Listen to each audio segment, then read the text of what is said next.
Well, let's do this thing. Let's do this. That clip that we were going to play at the top of the show. We didn't get to because I get so annoyed. But I mean, just that. Speaking of annoyed, Tom Steyer. I mean, I don't know where he is on education. I can't imagine it's. Well, I have no idea. But what this guy could do with $100 million. My God. But we'll talk more about that later.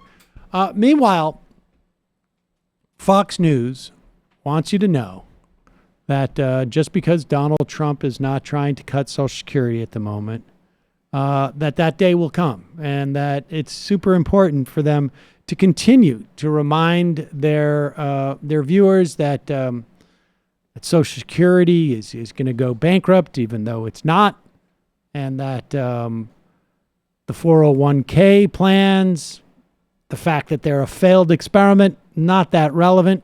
How do you deal with these realities? How do you basically try and make people feel comfortable with the notion that it may be difficult for them to retire? Offer solutions, or there's maybe another way. Well, retirement inching closer to becoming a thing of the past for a lot of Americans. In fact, a recent poll finds nearly 1 in 4 people don't expect to ever leave the workforce. This as the number of people working multiple jobs also spiking. So why are so many people financially unfit to call it quits? Well, it's up for debate. So let's ask TrendMicro CIO Donald Luskin. These kind of polls are always around, right? The bank rate does some things and other folks, but it's always alarming. 32% of people say they'll retire before age 65, which might be unrealistic, but 23% said never. Is that worrisome for you, Donald? It doesn't worry me personally. I guess I'm one of those people who plans never to retire. I mean, I got to tell you, what do people do when they retire? How do you spend a day? I mean, is bowling that interesting? Is fishing that interesting? I mean, I happen to love my work. Why do I want to stop it? It's not like it hurts. Why would I stop it? This is great. What a great country where we have the opportunity to keep working. What a miracle where our lives are long enough and we're healthy enough and mentally alert enough so that we don't have to retire like generations before us. This is a great blessing. You should embrace it.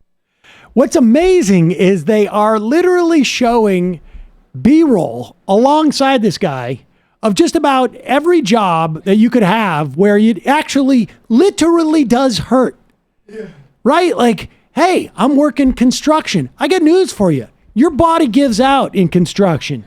If you can make it to 65 after a lifetime of construction, then you are super, super lucky. Especially if you have all your fingers. Well, your fingers, but I mean, never mind workplace injuries. Back, it's just knees, it's brutal. Waiting tables, working in factories. Every single piece of B-roll were things that were absolutely physical. They should have gotten B-roll of people getting taken in a town car to a TV hit. Right.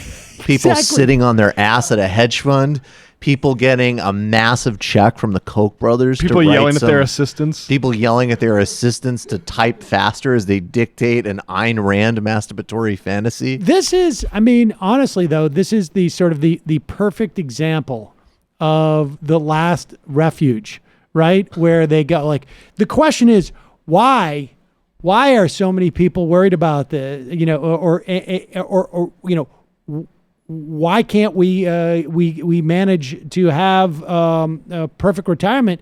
And this guy responds with, why can't we have? Why would we want it? Yeah, let's think outside the box. Yeah, exactly. Folks, you don't need it. You just don't need it. Look at me. I'm doing great. Why would you need to retire? I'm on TV right now. Why would you want to not wait tables when you're 85? Think about it. Oh my gosh. And incidentally, you are lucky. I've listed a couple of activities that are really fun and rewarding to people. Let me add a few others. Who wants to spend more time with their family? Exactly. Families are a burden. My ex-wife's a total bitch, as an example. This is Luskin's John Galt. This is a guy who does like these ads on Fox and who is he is going to let you into the secret. Here, play a little bit of this. Why is Ayn Rand's great novel Atlas Shrugged a bestseller today, more than half a century after it was written? It's because our real world today is just like the fictional future that Rand foresaw in Atlas Shrugged. Oh, God. It's a time of crisis and decay, but it's also a world of innovation and achievement. It's a world of heroes and villains, driven by very different philosophies. We wrote I Am John Galt to tell their stories.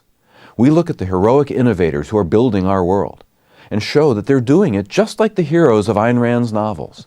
They're using her philosophy of capitalism, reason, objective reality, and self-interest. Who is John Galt? Meet John Allison, the mild-mannered Southerner who created one of America's greatest banking empires. He did it with Ayn Rand's philosophy by getting every one of his tens of thousands of employees to read Atlas Shrugged and live by its code. In the great financial crisis of 2008, his bank was about the only one that didn't need a government bailout. But the government forced Allison to take TARP money anyway. After that, Allison walked away, just like John Galt did. There's so many other Rand heroes in our midst. There's Bill Gates, the genius who built the world's greatest company. I love. By the Allison way, was can we just also note the former CEO and president of the Cato Institute, and I would love. We should look into. Can you John just? Allison. Can we? I love the individualistic focus of forcing all of your employees to read a cult book.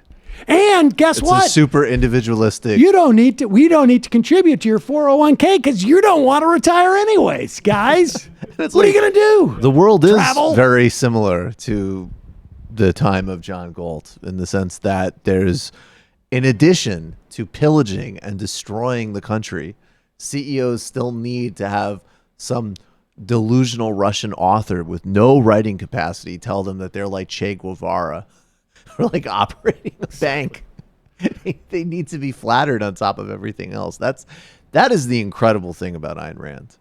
It's like the actual economics of it makes sense if you are an oligarch, but the heroism of it shows that all of them secretly want to think of themselves as swashbuckling revolutionaries. That's the whole or not so secretly when you read it, which is why it's so funny. Right? I mean, that's the whole notion of like the IDW and the free market Fonzie. I mean, all of it. Free market funds. Folks, remind.